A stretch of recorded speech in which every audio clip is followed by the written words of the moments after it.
आदाब दोस्तों गुजरात के अंदर पहले चरण के मतदान के बाद अब ईवीएम को लेकर के एक और नया विवाद खड़ा हो गया है। यहां पर कांग्रेस पार्टी ने बीजेपी के ऊपर ईवीएम और स्ट्रांग रूम को लेकर के नया आरोप लगा दिया है। इसकी जानकारी आगे विस्तार से आपको देंगे, साथ ही साथ दो और बड़ी खबरें इस वीडियो के जरिए से आपके सामने रखेंगे। जो दूसरी बड़ी खबर दोस्तों सामने आ रही है वो उत्तराखंड से सामने आ रही है, जहां पर विधानसभा में सख्त प्रावधान वाला धर्मांतरण विरोधी संशोधन विधेयक पारित कर दिया गया है। दोस्तों इसमें अब अगर कोई भी शख्स जबरदस्ती किसी से धर्म परिवर्तन करवाता है तो उसके खिलाफ कड़ी कार्रवाई की जाएगी। क्या इसमें प्रावधान है, इसकी भी जानकारी आपको देंगे। साथ ही साथ तीसरी बड़ी खबर, बाबा रामदेव के खिलाफ बीजेपी सांसद ने मोर्चा खोल दिया है। अब बीजेपी के नेताओं ने भी बाबा रामदेव के ऊपर आरोप लगाने के साथ साथ उनकी कंपनी के ऊपर सवाल खड़े कर दिए हैं। किस तरह से, इसकी भी जानकारी देंगे। उससे पहले एक छोटी सी रिक्वेस्ट आपसे करेंगे दोस्तों, इस वीडियो को ज्यादा से ज्यादा लाइक करिए, शेयर करिए। ईवीएम के बारे में आपका क्या ख्याल है, कमेंट सेक्शन में जरूर बताइए। बात करेंगे पहली और बड़ी खबर की। जैसा कि आप जानते हैं दोस्तों कि किस तरह से गुजरात के अंदर पहले चरण का मतदान कंप्लीट हो गया है और पहले चरण के मतदान में पिछली बार के मुकाबले 7% जो वोट है वो कम डाले गए हैं। लेकिन उसके बावजूद भी अब 8 दिसंबर को पता चलेगा कि चुनावी रिजल्ट किस पार्टी के पक्ष में जाएंगे। लेकिन इस बीच एक बार फिर ईवीएम और स्ट्रांग रूम को लेकर के एक नया विवाद खड़ा कर दिया गया है।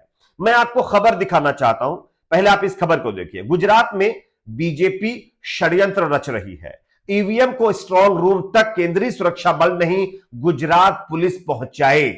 यह बात कांग्रेस ने बड़ा जो है आरोप लगाते हुए कही है।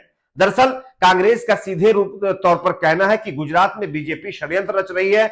ईवीएम को स्ट्रांग रूम तक केंद्रीय सुरक्षा बल नहीं, गुजरात पुलिस पहुंचाए।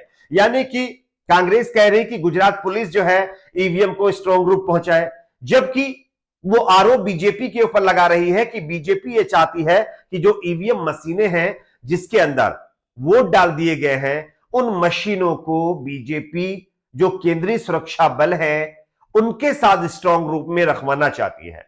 तो इस मामले पर कांग्रेस पार्टी ने यह आरोप लगाया है। इसके साथ साथ दोस्तों कई और लोगों ने इस पर प्रतिक्रिया भी देनी शुरू कर दी है।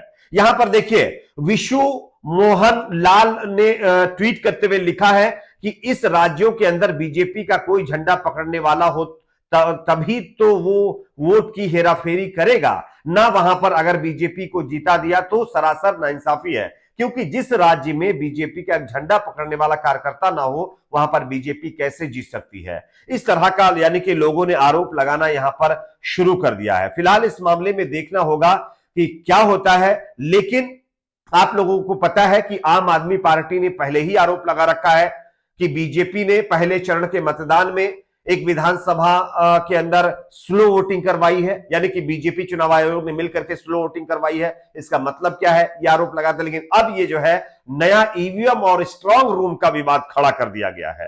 खैर, आपकी इस पर क्या राय है जरूर बताइए। एक और खबर की बात करते हैं जो कि आ रही है दोस्तों यहां पर उत्तराखंड से, जहां पर अब धर्मांतरण विरोधी एक और विधेयक विधानसभा के अंदर पारित कर दिया गया है। अब अगर उत्तराखंड के अंदर कोई भी शख्स जबरदस्ती धर्म परिवर्तन करवाता है तो उसके खिलाफ कड़ी से कड़ी कार्रवाई की जाएगी। इससे पहले आप लोगों ने देखा होगा कि धर्म परिवर्तन के खिलाफ एक कड़ा कानून बनाने की बात लगातार उत्तराखंड की सरकार कर रही थी। लेकिन अब इस कानून को, इस विधेयक को विधानसभा में पारित भी कर दिया गया। आप इस खबर को देख सकते हैं।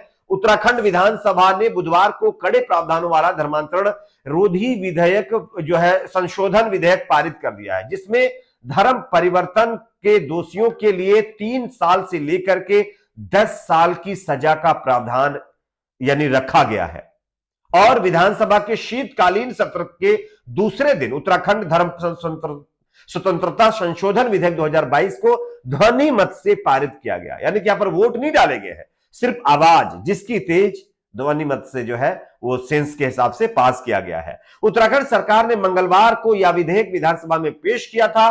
प्रदेश के धर्मस्व और संस्कृति मंत्री सतपाल महाराज ने इसे पेश करते हुए कहा था कि भारत के संविधान के अनुच्छेद 25, 26, 27 और 28 के अनुसार प्रत्येक धर्म को समान रूप से प्रबल करने के उद्देश्य में आ रही कठिनाइयों के निराकरण के लिए यह संशोधन लाया गया है। यानी कि अब अगर कोई भी उत्तराखंड के अंदर जबरदस्ती किसी का धर्म परिवर्तन करवाता है तो उसको कम से कम 5 लाख रुपए का मुआवजा और 10 साल की सजा, जो जेल की सजा है, वो जो है भुगतनी पड़ सकती है। और ये जो 5 लाख, कम से कम 5 लाख का मुआवजा इसमें देने की बात कही गई, वो उस पीड़ित व्यक्ति को दी जाएगी जिसके साथ जबरन ये चीजें की गई होंगी।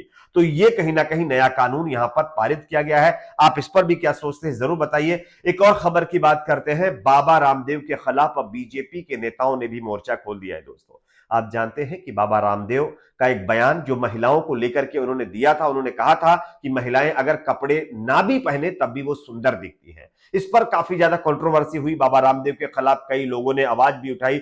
लेकिन अब खबर आ रही कि बाबा रामदेव की कंपनी के प्रोडक्ट्स को लेकर के बीजेपी के ही अपने सांसदों ने मोर्चा खोल दिया है।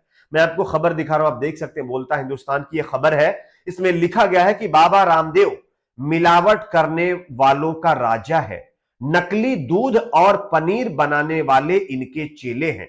ये बात किसी और ने नहीं बल्कि बीजेपी के सांसद ब्रजभूषण सिंह ने कही है, जो कि आप लोग जानते होंगे कुछ दिन पहले राज ठाकरे के खिलाफ मोर्चा खोले हुए थे।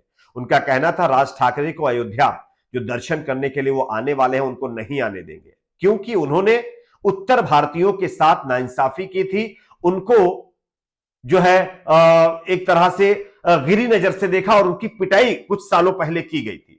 तो इसी के खिलाफ उन्होंने मोर्चा खोल रखा था। लेकिन अब यहां पर जो है ब्रजभूषण ने बाबा रामदेव के खिलाफ मोर्चा खोल दिया। इससे पहले आप लोगों को पता होगा बाबा रामदेव की कंपनी के कुछ प्रोडक्ट्स को नकली बताया गया था और कुछ जो है जांच की गई थी, कुछ सैंपल वगैरह लिए गए थे, उसमें भी इनके प्रोडक्ट्स सही नहीं उतर पाए थे, जिसके चलते भी काफी ज्यादा कंट्रोवर्सी हुई थी। लेकिन अब यहां पर बीजेपी की सांसद ने खुले तौर पर कह दिया कि बाबा रामदेव मिलावट करने वालों का राजा है, नकली दूध और पनीर बनाने वाले इनके चेले हैं।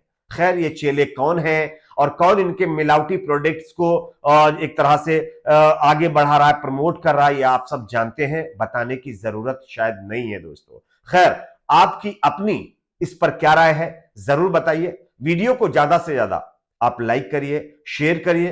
अगर आप इस चैनल पर नए हैं तो सब्सक्राइब करके बेल आइकन को जरूर प्रेस कर लीजिए। आज के लिए इतना ही, मिलते कुछ और खबरों के साथ।